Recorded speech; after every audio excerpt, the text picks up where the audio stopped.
আসসালামু আলাইকুম সুপ্রিয় দর্শক, আমি ক্যাপ্টেন হাসিব হাসান খান সংলাপ প্রতিদিন অনুষ্ঠানে আপনাদের সকলকে স্বাগত জানাচ্ছি। সুপ্রিয় দর্শক, গতকাল ছিল আমাদের ঐতিহাসিক গণ অভ্যুত্থান দিবস। আমরা এই অভ্যুত্থান দিবসে বেশ কিছু ঘটনা এবং দুর্ঘটনা লক্ষ্য করেছি। সেই সাথে আমরা দেখছি যে গত কয়েক মাস ধরে পৃথিবীর বেশ কিছু শক্তিশালী রাষ্ট্র, গুরুত্বপূর্ণ রাষ্ট্রর গুরুত্বপূর্ণ প্রতিনিধিরা একের পর এক বাংলাদেশ সফর করছেন। তারা কেন বাংলাদেশকে এত গুরুত্ব দিচ্ছেন এই বিষয়গুলো একটু ভালো করে বুঝবার জন্য আমরা আজকে স্টুডিওতে দুজন অতিথিকে আমন্ত্রণ করেছি। আমাদের সাথে রয়েছেন রাহিদ এজাজ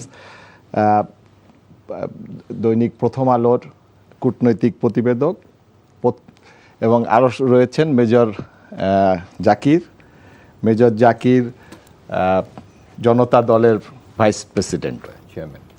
আপনাদের দুজনকেই এনটিভিতে স্বাগতম। ধন্যবাদ। রাহিদ ভাই, আপনাকে দিয়ে আমরা শুরু করি।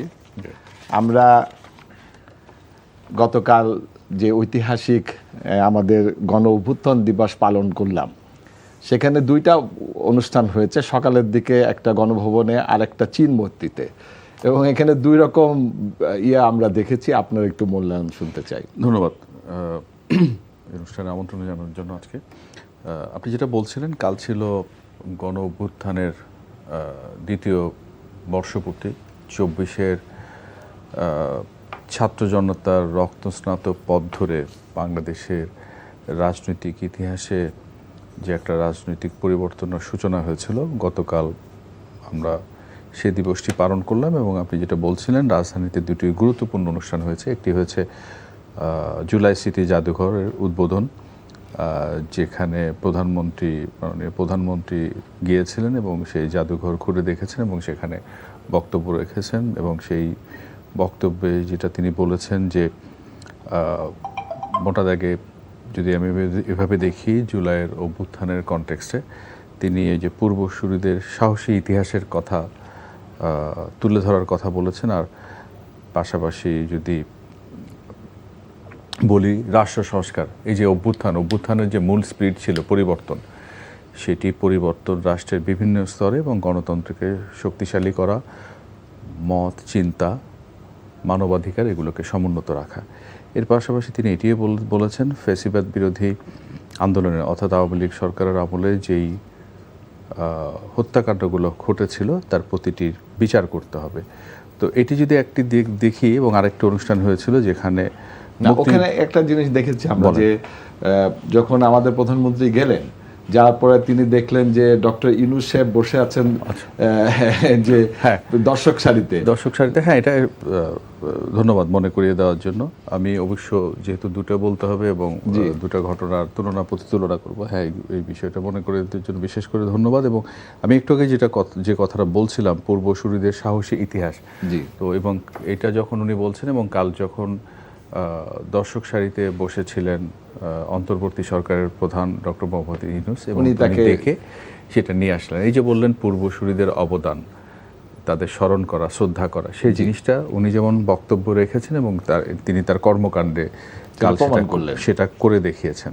তো ওই অনুষ্ঠান থেকে চলে যায় আমরা মুক্তিযুদ্ধ বিষয়ক যে মন্ত্রণালয় একটা অনুষ্ঠান করেছিল বাংলাদেশ চীন মৈত্রী সম্মেলন কেন্দ্রে। সেখানে আমরা দেখেছি একটি ভিডিও নিয়ে তুমুল হট্টগোল হয়েছিল। সেই যেটা আমরা জানি, এটা বাংলাদেশের চিরাচরিত একটা সংস্কৃতি, সবসময় ব্যর্থতার দায় স্বীকার না করা এবং কৃতিত্ব জাহির করা বা কৃতিত্ব হাইজ্যাক করে নেওয়া।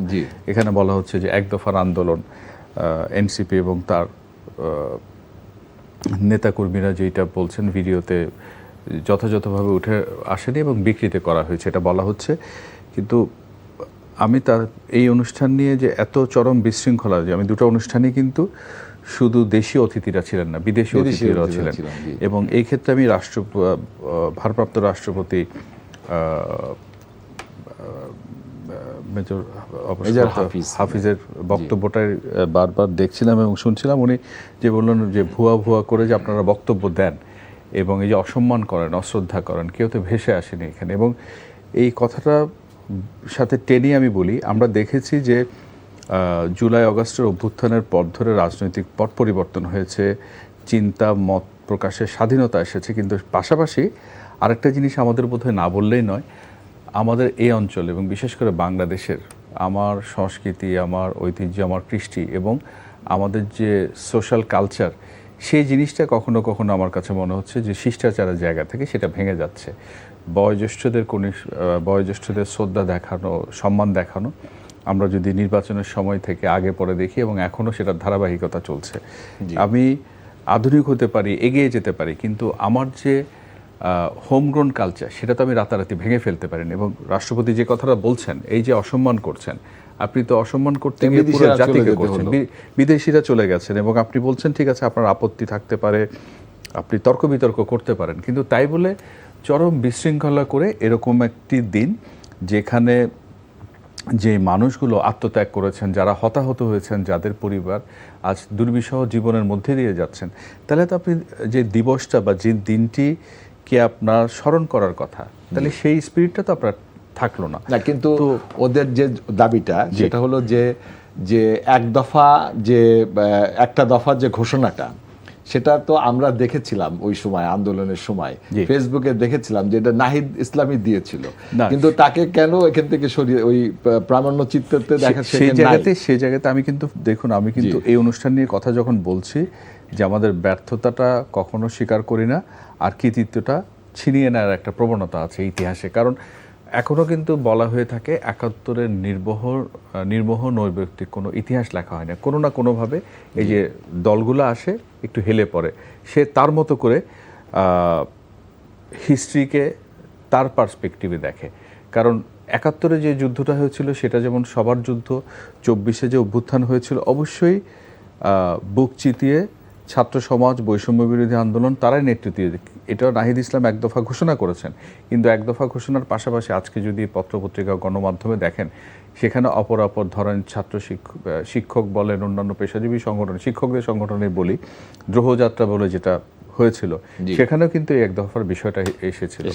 তো এই যে জিনিসগুলো আছে, নাহিদ ইসলাম করে থাকলে তাকে আপনি সেই জায়গা থেকে আপনি একটা ভিডিও বানিয়ে বা 10টা ছবি বানিয়ে 50টা বই বানিয়ে নাহিদুল ইসলামের অবদান তো ছোট করতে পারবেন না, খাটো করতে পারবেন না। ওইটা করতে গিয়ে কিন্তু যে বা যারা করবেন তারা নিজেরাই খাটো হয়ে যাবেন। জি স্যার, আপনার কাছে একটু আসি। আমরা যেটা প্রথমে বলছিলাম যে আমাদের দেশে আমরা দেখছি গত 3 মাস থেকে 4 মাসের মধ্যে পৃথিবীর বেশ কিছু গুরুত্বপূর্ণ ব্যক্তিরা আমাদের দেশে আসতেছে এবং ভিজিট করতেছে এবং দাতা সংস্থারও আসতেছে। এই মুহূর্তে বাংলাদেশে আপনার আমেরিকার যে প্যাসিফিক ফ্লিটের প্রধান অ্যাডমিরাল স্টিভ, উনি এখন এই মুহূর্তে বাংলাদেশে ভিজিট করছে। আপনি এই কেন এরা এত বড় আমাদের দেশ ভিজিট করছে?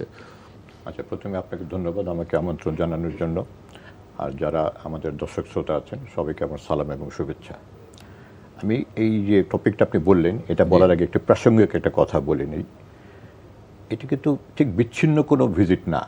আপনি দেখবেন যে রিসেন্টলি আরও অনেকেই ডিপ্লোম্যাটস বা বিভিন্ন পর্যায়ে লোকজন এসে গেছেন। রিসেন্টলি আরেকজন এসে গেছেন, বোধহয় চলে গেছেন, সার্জিও গোর। আমাদের কিন্তু একটা চুক্তি হয়েছে আমেরিকার সাথে, যেটা গত বছর 9 ফেব্রুয়ারিতে হয়েছিল, যেটা আমরা বলি ERT, agreement on reciprocal trade. এটা কিন্তু একটা হিউজ একটা এগ্রিমেন্ট, যেখানে আমাদেরকে প্রচুর পরিমাণে আমাদেরকে বিভিন্ন প্রোডাক্ট কিনতে হবে আমেরিকা থেকে এবং আমরাও কিছু ট্যারিফ সুবিধা পাবো। তো এইটার ফলশ্রুতিতে পরবর্তীতে যেই ভিজিটগুলো হচ্ছে, আমি মনে করি যে অ্যাডমিরাল স্টিভ কোর যিনি আসলেন, এর পিছনেরগুলো কারণ থাকতে পারে।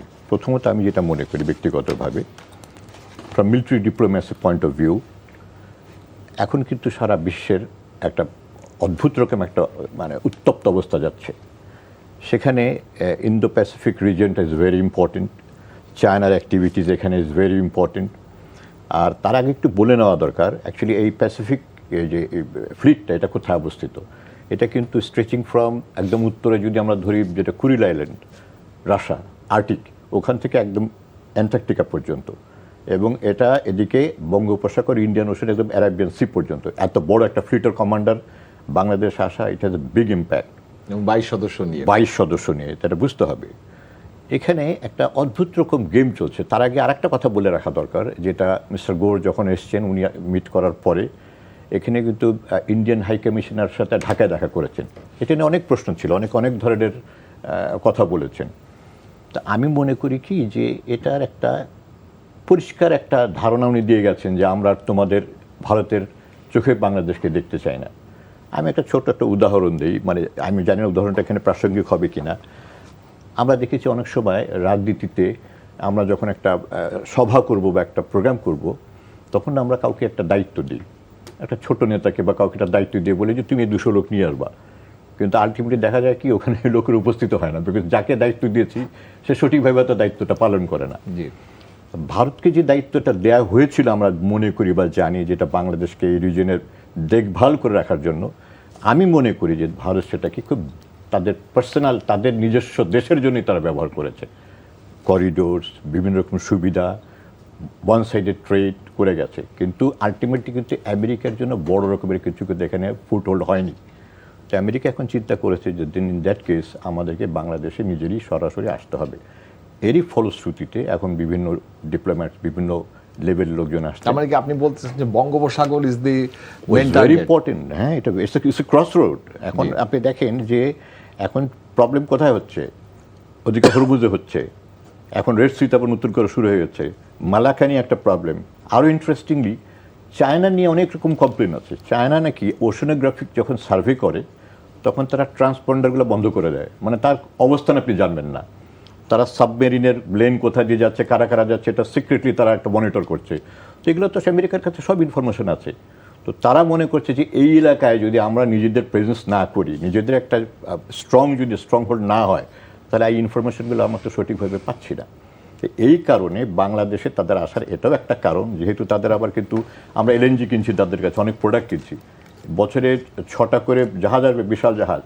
তো এই করিডোরটা সিকিউর করাও কিন্তু বে of Bengal is very important. এবং আমি মনে করি ওদিকে মালাক্কা থেকে, প্যাসিফিক থেকে ইন্ডিয়ান ওশেনের কিন্তু একটা ক্রস রোড হচ্ছে কিন্তু বে অফ বেঙ্গল।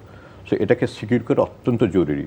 আরও মনে রাখতে হবে এখন কিন্তু পাকিস্তানে গদর বলে একটা জায়গা আছে, তারপরে শ্রীলঙ্কা একটা পোর্ট করেছে, আবার মিয়ানমারেও কিন্তু একটা চায়নার একটা পোর্ট আছে। তো সুতরাং it's a lot of competitions going on, কে কোথায় কার কীভাবে তারা ইনফ্লুয়েন্স করবে। তো বাংলাদেশে আসার মানে এই ভবিষ্যতে যে এখানে কোনো কিছু তাদের এস্টাবলিশমেন্ট হবে না এই মুহূর্তে কিন্তু বলা না। খুব তাদের দুরূহ। তো 25 জন ব্যবসায়ী আসছে। আমি একটু ভাই আপনার কাছে যাই। এজাজ ভাই, আপনি স্যার বলেছেন যে ভারতের চোখে বাংলাদেশকে দেখা এটা আর মনে হয় না, কিন্তু বাংলাদেশ ভারতের দূতাবাসের যিনি, বাংলাদেশের দূতাবাসের যিনি দীনেশ ত্রিবেদী, তাকে অনুরোধ করলো যে ভারতে যিনি আমাদের সাবেক প্রধানমন্ত্রী রয়েছেন তিনি যেন ভারত থেকে কোনো ধরনের কোনো কথাবার্তা না বলেন। এই অনুরোধের সত্ত্বেও কিন্তু গতকাল এই ঐতিহাসিক গণঅভ্যুত্থান দিবসে এই ঘটনাটা ঘটিয়েছে। এটা কিভাবে আপনি দেখেন? ধন্যবাদ। আপনি যেটা বলছেন যে ভারতের নতুন হাই কমিশনার দীনেশ ত্রিবেদী, তিনি এই প্রথম স্বাধীনতার পর বাংলাদেশে ভারত একজন পেশাদার কূটনীতিকের পরিবর্তে রাজনীতিবিদ, এবং এটাও কিন্তু তাৎপর্যপূর্ণ ঘটনা এই জন্য যে আমরা দেখি ভারতের পররাষ্ট্রনীতিতে পররাষ্ট্র মন্ত্রণালয়ের কিন্তু নেতৃত্ব দেয় এবং এই ককপিটের আসনে বসেন, সেখান থেকে একটা ব্যর্থ। এবং এটার সাথে আমার ব্যক্তিগত ব্যাখ্যা হচ্ছে একটা যোগসূত্র আছে বাংলাদেশে যে রাজনৈতিক পট পরিবর্তন, এটাকে ভারতের রাজনৈতিক নেতৃবৃন্দ একটা ব্যর্থতা বলে হয়তো গণ্য করেন, মুখে স্বীকার না করলে, যে তারা তো এত বড় পরিবর্তন যে বাংলাদেশে ঘটে গেল, ওলটপালট হয়ে গেল, তারা তো সেটা বুঝতে পারেন নাই, ধরতে পারেন না, এবং এখনও সেটা বুঝতে পারছেন কি না এটা নিয়ে সন্দেহ আছে। বিশেষ করে গতকালকেও অনুরোধ সত্ত্বে বা তারাও যেটা জানি কূটনৈতিক চ্যানেলে বলেছিল যে খুব ছোট পরিসরে হবে, রেকর্ডের ভয়েস রেকর্ড সাবেক প্রধানমন্ত্রী প্রচার করা হবে, কিন্তু পরে দেখেছি এটা একটা লাইভ সেশন, যেই সেশনে ওনার ছবি দেখানো ছাড়া সব কিছু হয়েছে। কারণ উনি বক্তব্য দিয়েছেন, ওনার নেতারা বক্তব্য দিয়েছেন, যুক্তরাষ্ট্র থেকে অনলাইনে যুক্ত হয়েছিলেন ওনার ছেলে সজীব ওয়াজেদ জয়, এবং সবার শেষে উনি কিন্তু কিছু প্রশ্নও নিয়েছেন। তার মানে সেটা আর খুব ছোট পরিসরে কোনো অনুষ্ঠান হয়নি, সব কিছুই হয়েছে। এবং আমরা যদি আগের বছরে জুলাই গণ অভ্যুত্থানের দিবসের বর্ষপূর্তি, গত বছর তো তারা করেনি কিন্তু এবছর করলো। বলা হচ্ছিল বাংলাদেশে নির্বাচিত সরকার ক্ষমতায় এলে সম্পর্কের ইতিবাচক দিকে মন নিবে, সেটাও কিন্তু ঘটেনি। আমরা লাগাতার পুশিন দেখেছি, বাংলাদেশ বিরোধী বক্তব্য দেখেছি, এবং এক ধরনের বাংলাদেশের প্রধানমন্ত্রী কোথায় যাবেন না যাবেন ইভেন সফরের আগে এবং পরে এ নিয়ে ক্রীড়া প্রতিক্রিয়া। না, সার্জিকো গো যখন আসার আগ দিয়ে আমাদের পররাষ্ট্রমন্ত্রীর সাথে কিন্তু দীনেশ ত্রিবেদী দেখা করলেন। হ্যাঁ, ওটা দেখা করে বললেন যে বাংলাদেশকে সাথে আমরা নতুন করে শুরু করব। জি, সেটা বলছি, রিসেটের জায়গায় আসছে। এই যে আপনি বলছেন এই রিসেটের কথা তো আজকে নতুন নয়। আমি যদি মনে করিয়ে দিই, ডিসেম্বরে যখন সাবেক প্রধানমন্ত্রী বেগম খালেদা জিয়া মারা গেলেন, তার সে জানাজায় ভারতের প্রতিনিধি হিসেবে পররাষ্ট্রমন্ত্রী এসেছিলেন জয়শঙ্কর, তিনিও বলেছেন। ওম বিড়লা আসলেন ফেব্রুয়ারিতে। এই যে রিসেটের কথা তারা বারবার বলছে, খুব ভালো কথা, রিসেট করবেন। এখন রিসেট করবেন কি আগের রেজিমের সাথে, আগের বলতে আওয়ামী লীগ রেজিমের সাথে যেভাবে করেছেন সেই ফ্যাশনে করবেন, নাকি রিসেট করবেন পরিবর্তিত সময়ে বাংলাদেশের জন আকাঙ্ক্ষার সাথে তাল মিলিয়ে আপনি আপনার সম্পর্কটা এগিয়ে নিতে চান? সেটা তো আপনাকে পরিষ্কার করতে হবে। এখন যিনি বাংলাদেশ থেকে পালিয়ে গেছেন, ক্ষমতাচ্যুত হয়েছেন এবং মানবতা বিরোধী অপরাধে দণ্ডিত হয়েছেন, তাকে যদি আপনি প্ল্যাটফর্ম করে দেন, আইনি কারণে এদেশের গণমাধ্যম সেটা কাভার করেনি, কিন্তু গ্লোবাল মিডিয়া তো সেটা কাভার করেছে। তার মানে একটা স্পেস তৈরি করে দিলেন, এবং সেটাকেই তাহলে এই যে রিসেটের পথে কোনো ইতিবাচক উপাদান যুক্ত করবে কিনা? ইতিবাচক উপাদান যে যুক্ত করবে না, আমরা যদি সরকারের গত রাতের প্রেস বিজ্ঞপ্তি, যেটা আমি আপনি সবাই দেখেছি, এখানে তার ক্ষোভ আছে এবং এই ক্ষোভের সাথে সাথে বাংলাদেশের প্রতি অবমাননা করা, অশ্রদ্ধা করা, জুলাই স্পিরিটকে ভুলুণ্ঠিত করা, এবং আপনার প্রশ্নে এখন আসি যে অনুরোধ করা হয়েছিল তিনি যেন ভারতের ভূখণ্ড ব্যবহার করে কোনো কর্মকাণ্ড চালাতে না পারেন, এবং তার অনুসারীরা বা যারা দোষী কিংবা অভিযুক্ত তারাও যেন করতে না পারে।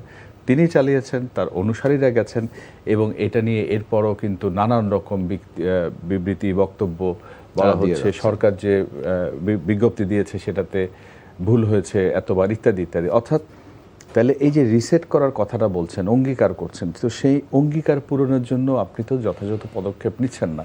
আমাদেরও আশা ছিল এ মাসের, এবং আমাদের পররাষ্ট্রমন্ত্রী বলেছেন যে আমরা আর ক্লায়েন্ট রাষ্ট্র হিসেবে থাকবো না, তাবেদার রাষ্ট্র হব না, তাবেদার রাষ্ট্র থাকবো না। এটা হলো আমাদের তুরস্কের পররাষ্ট্রমন্ত্রী যখন এসেছিলেন, হাকান ফিদানের কথাটা বলছিলেন। উনি বলছিলেন ইউএনজিএ তে বাংলাদেশের পররাষ্ট্রমন্ত্রী যে সভাপতি নির্বাচিত হয়েছিলেন 3 দশক পর, এর আগে 86-তে হয়েছিলেন জনাব হুমায়ুন রশিদ চৌধুরী, তো ওই বাংলাদেশ আবার ফিরে আসছে, ওই কথার প্রেক্ষিতে বললেন যে তাবেদার রাষ্ট্র হবে না। স্যার আপনাকে স্যার একটু আসি, বাংলাদেশ আবার ফিরে আসছে। বাংলাদেশ আমরা দেখছি যে আমরা বলছি যে আমরা বাংলাদেশ ফার্স্ট এবং আমরা আর ক্লায়েন্ট রাষ্ট্র হিসেবে থাকবো না।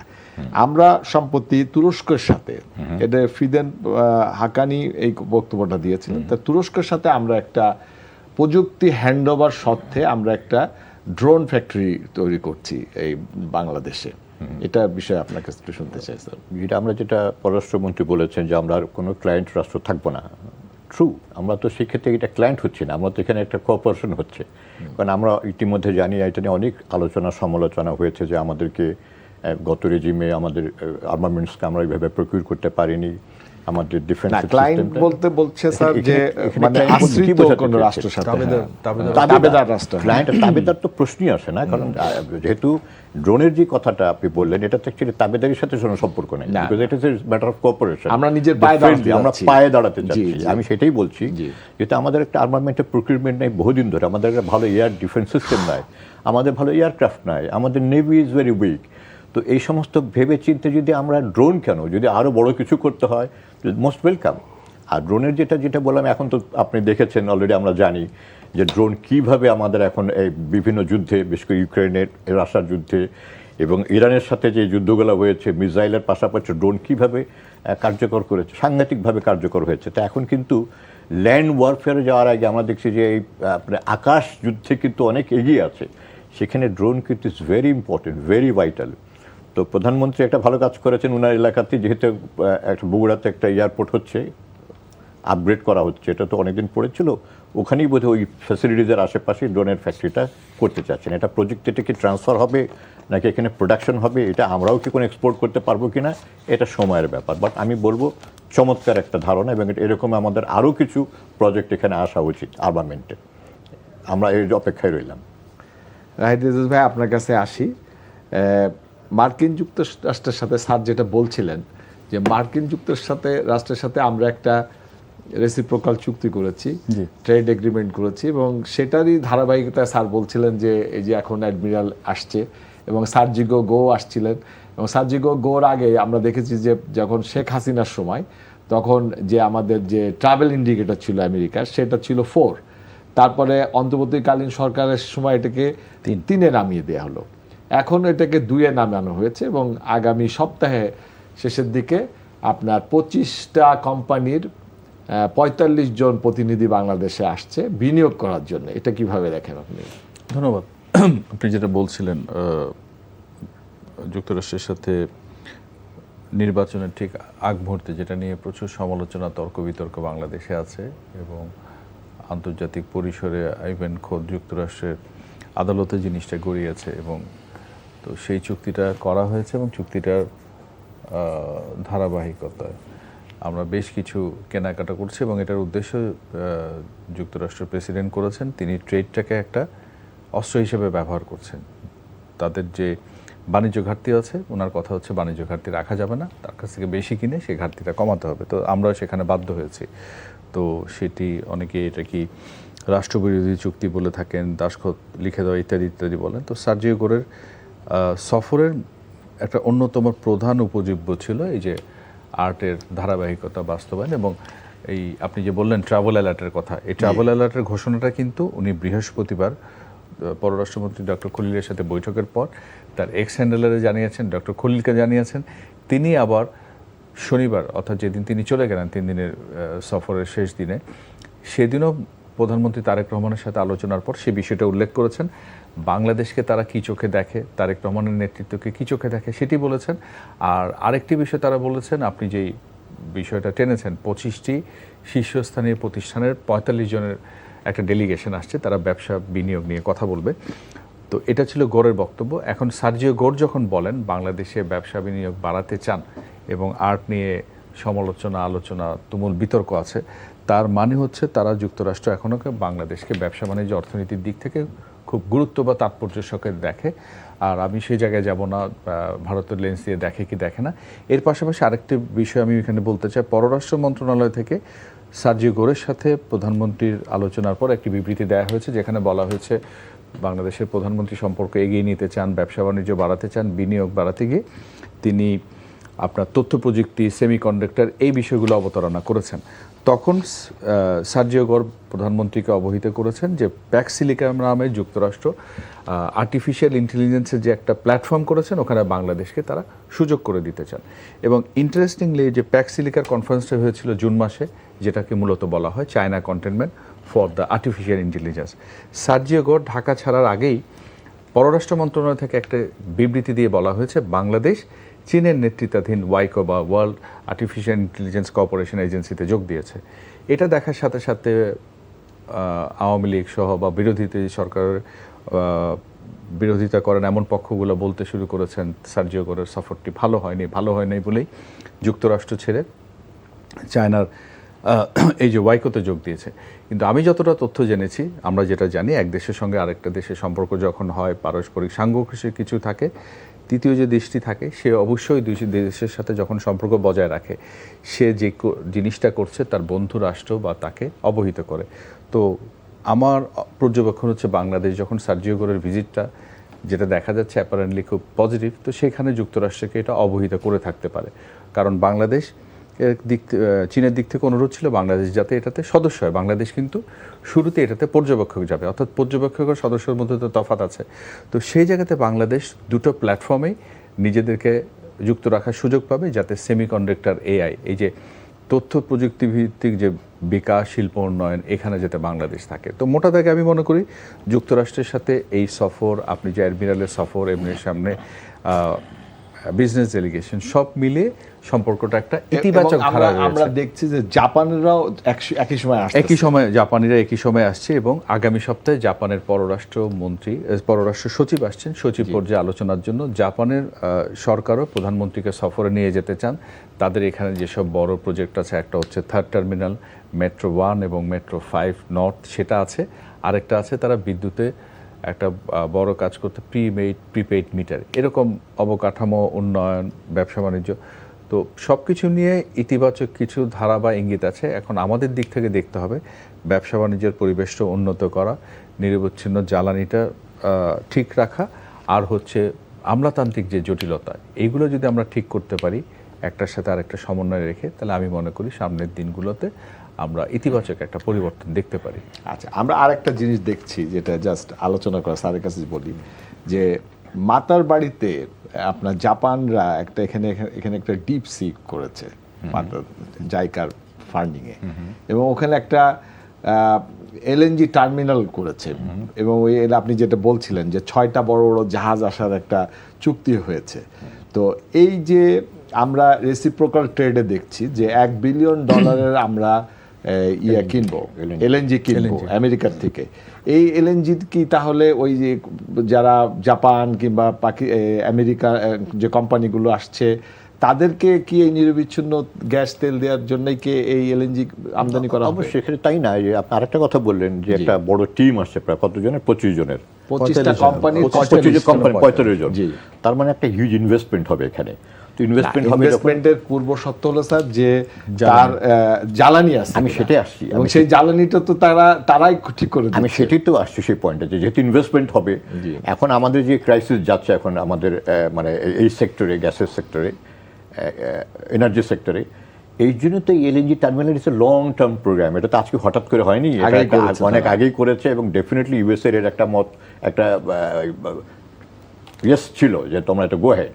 তো এই টার্মিনালটা করার পেছনে এটাও একটা কারণ যে যখন এখানে ইনভেস্টমেন্ট হবে, তারা তো ইনভেস্টমেন্ট এসে জাস্ট ইনভেস্টমেন্ট করবে না, ফ্যাক্টরি করবে না, বড় বড় ফ্যাক্টরি করবে না, তাদের এনার্জিটাকে কনফার্ম করতে হবে। তো সে কারণেই আমি মনে করি যে এই যে ইনভেস্টমেন্ট আছে, জাপান থেকে আসছে, কোরিয়া থেকে আসবে, এবং সৌদি আরবিয়াও বোধহয় ইনভেস্ট, তারাও আসছে বড় বড়। তো এত বড় যখন কোম্পানিগুলো আসবে, তাদের এনার্জি সাপ্লাইটা কোত্থেকে দিবে? এই টার্মিনালটাকে তখন এরা ব্যবহার করবে। এবং এই আপনি জানেন যে এই 6টা না, শুধু এখানে 72টা আলটিমেটলি প্রতি বছর 6টা করে, 6 বরং 72, 12 বছরে এই টার্মিনাল দিয়ে আমেরিকা থেকে এলএনজি আসবে। তার মানে আমরা এখন যেটা দেখছি এটা অনেক আগের থেকে শুরু হয়েছে। অবশ্যই এটা একটা স্ট্র্যাটেজিক্যাল একটা প্ল্যানিং বহুত আগের থেকে ইউএসএ থেকে করা আছে। আর আমরা খুব ভালো করেই জানি যে ইউএসএ ডেফিনেটলি অনেক আগের থেকে সবকিছু চিন্তা ভাবনা করি, তারা ওইভাবে করি স্ট্র্যাটেজিক্যাল প্ল্যান করে, and this is the part of it. আমি তাই মনে করি। স্যার, আপনার কাছে আরেকটা প্রশ্ন করতে চাই যে বাংলাদেশ এই সৌদি আরবের সাথে একটা অ্যালায়েন্সে আছে, এই বিষয়টা নিয়ে আপনি? হ্যাঁ, ভেরি ইন্টারেস্টিং। এটা খুব রিসেন্টলি করা। এটা হচ্ছে IMCTC বলে, অর্থাৎ Islamic military counter terrorism coalition. আচ্ছা, এটা খুব রিসেন্টলি করা হয়েছে। আমরা অলরেডি জানি যে এই জোটে 43টা দেশ আছে, তার মধ্যে মোস্টলি এশিয়ান, আফ্রিকান কান্ট্রিজ আছে, এবং কিছু ইউরোপিয়ান কান্ট্রিজের মধ্যে বলেছে তারাও যোগ দিবে, তারা ইনফরমেশন দিয়ে বিভিন্নভাবে তারা শেয়ার করে তারা যোগ দিবে। তো এটার একটাই মূল উদ্দেশ্য আমরা অলরেডি জানি, যে হরমুজের ব্যাপারটা তো আমরা অলরেডি জানি যে কী একটা বিপদ যাচ্ছে, মানে তেলের কোনো সাপ্লাই নেই এখানে, একদম অলমোস্ট বন্ধর মতো। তো রেড সিটিতে সুয়েজ ক্যানেল দিয়ে যেটা চিন্তাভাবনা করছিল, ওখানে হুতিরা অলরেডি থ্রেট করেছে যে তোমরা এদিক দিয়ে গেলে জাহাজে তারা অ্যাটাক করবে। এটির একটা কাউন্টার মেজার হিসেবে এই কোয়ালিশনটা করা। এখন বাংলাদেশের কাজটা কি? বাংলাদেশ যে এখানে জয়েন করেছে, তার মানে কি তারা এখান থেকে ওই আগের মতো মিলিটারি অ্যালায়েন্সের মতো কোনো কিছুকে নেভাল শিপ বা ওইভাবে কোনো কিছু পাঠাবে? আমার মনে হয় না সেরকম কিছু হবে। কারণ আর যদি করেও, সেখানে হবে কি ইনফরমেশন শেয়ারিং হবে। আর ইরানকে কি আমরা এনআই করে আমরা সৌদি আরবের সাথে যাব? এটাও একটা প্রশ্ন থাকে। তা আমি মনে করি, এবং সবাই তাই জানবে বা বুঝবে, যে ইরানের সাথে আমাদের যে সম্পর্ক, এটা মোরালেসে ডিপ্লোম্যাটিক সম্পর্ক, মোর অফ এ ইমোশনাল সম্পর্ক না। বলা হচ্ছে স্যার যে মক্কা এবং মদিনা যে দুইটা এটার সাথে কিন্তু মক্কা মদিনার আমার মনে হয় ওখানে আমাদের গার্ড যাওয়া যেতে পারে, এইটার সাথে বোধহয় ওটার সম্পর্ক না, এটা মেরিটাইম সিকিউরিটির জন্য। যে এখন ওখানে যে জাহাজগুলো যাচ্ছে, যে রেড সিতে যে সুয়েজ ক্যানেলে যাবে, সেখানে যেন কোনো ইন্টারাপশন না হয়। তা আমরা খুব চিন্তা ভাবনা করি, যেহেতু সৌদির সাথে যোগ দিয়েছি, আমার মনে হয় ইজ এ পজিটিভ থিং। কারণ সৌদি আরবে is one of the largest আমাদের রেমিটেন্স আসে ওখান থেকে, প্রায় 35 লক্ষ লোক কাজ করে। ভেরি ইন্টারেস্টিংলি আগামী 2034 বোধহয় ওখানে ফিফা ওয়ার্ল্ড কাপ হচ্ছে, তো সেখানে কিন্তু হিউজ কনস্ট্রাকশন হবে। তারা অলরেডি বলেছে যে ওখানে কিন্তু অনেক স্কিল্ড এবং আমাদের আনস্কিল্ড লোকজন প্রচুর আমাদেরকে নেবে। সৌদির বোধহয় উপপররাষ্ট্রমন্ত্রী বাংলাদেশে ভিজিটে আসছেন খুব শীঘ্রই। তো আমার মনে এটা হয় একটু ভাইয়ের কাছে শুনতে চাই, সৌদি করে গেছে। কূটনৈতিক একটু- বিষয়। একটু বলি যে জাকির সাহেব যেটা বলছেন, ওই যে Islamic military coalition on counter terrorism আর দুটাই সৌদি ইনিশিয়েটিভ, এবং দুটার মধ্যে একটু গুণগত তফাৎ আছে। আমি বিনয়ের সাথে বলি, যেটা রিসেন্টলি হয়েছে গত 30শে জুলাইতে রিয়াদে একটা মিটিং হয়েছিল। ওইখানে প্রায় 50-এর বেশি দেশকে সৌদি আরবের পক্ষ থেকে আমন্ত্রণ জানানো হলো, ভার্চুয়ালি এবং ফিজিক্যালি, আমরা যেটা বলি হাইব্রিড ফরম্যাটে জয়েন করে, এবং 14টি দেশ, বাংলাদেশ সহ 14টি দেশ ইনিশিয়ালি যেটা জয়েন করছে মেরিটাইম ডিফেন্স কোয়ালিশন নামে, যেটাতে 14টা দেশ আছে, সৌদি আরব সহ বাংলাদেশ তো আছেই। তো এই জোটের মূল লক্ষ্যটা হচ্ছে রেড সিতে ইরান ইউএস ওয়ারের কারণে যে ইয়েটা শুরু হয়েছে, সেটি যাতে আপনার ওই লোহিত সাগর দিয়ে এই মোবিলিটিটা, ট্রান্সপোর্টেশনটা ঠিক থাকে, এটা মূলত সেজন্য করা। মূলত লোহিত সাগর দিয়ে জ্বালানি রপ্তানিতে বাধা পাওয়ার পর থেকে এই ইনিশিয়েটিভ নিয়ে আলোচনা হচ্ছিল, এবং প্রাথমিকভাবে কিছু সমালোচনা, আবার সৌদি আরব যেহেতু আছে, সৌদি আরব মুসলিম উম্মা, উনি যেটা বললেন রেমিটেন্স একটা বড় কন্ট্রিবিউশন, তো এটাতে আমরা যোগ দিয়েছে। তো এটার পাশাপাশি সৌদি আরবের ভাইস ফরেন মিনিস্টার ভিজিট করে গেছেন, সেটাতে বাংলাদেশে ব্যবসা বাণিজ্য বাড়ানো, বাংলাদেশের প্রধানমন্ত্রীকে নেওয়া, এবং আরেকটা ইস্যু ছিল রোহিঙ্গাদের কিছু পেন্ডিং পাসপোর্ট। তো সব মিলে সৌদি আরবও বাংলাদেশের সঙ্গে খুব প্রোডাক্টিভলি, কনস্ট্রাকটিভলি এঙ্গেজ হতে চায়, এবং বাংলাদেশ এই কোয়ালিশনে যে যোগ দিয়েছে, বাংলাদেশেও কিন্তু ইরান ইউএস ওয়ারের কারণে হরমুজের যে ব্লকেড, সেই ব্লকেডে কিন্তু সাফার করছে। সুপ্রিয় দর্শক, আপনারা শুনছিলেন আমাদের দুইজন অতিথির, সময়ের অভাবে আমাদেরকে শেষ করতে হচ্ছে। তো আমাদের অতিথিদের কথায় যেটা বেরিয়ে আসলো যে বাংলাদেশ আর ক্লায়েন্ট রাষ্ট্রে আশ্রিত রাষ্ট্র হয়ে থাকতে চায় না, এবং বাংলাদেশের যে ইনভেস্টমেন্টের যে পদক আমরা দেখছি, সেটা নতুন কোনো কিছু না, এটা একটা প্ল্যান ওয়েতে বেশ কিছুদিন ধরেই এটা হচ্ছে, এবং বাংলাদেশে জাপান, আমেরিকা, চায়না, তুরস্ক সকলেই বাংলাদেশের দিকে এগিয়ে আসছে, এবং বাংলাদেশ যদি এই সুযোগটাকে ভালোভাবে ব্যবহার করতে পারে, তাহলে অবশ্যই বাংলাদেশের সামনে বিশাল সম্ভাবনা রয়েছে। সুপ্রিয় দর্শক, আমরা আগামীতে অন্য কারোর সাথে আপনাদের সাথে দেখা হবে। ততদিন ভালো থাকবেন, সুস্থ থাকবেন, এনটিভির সাথেই থাকবেন। আসসালামু আলাইকুম।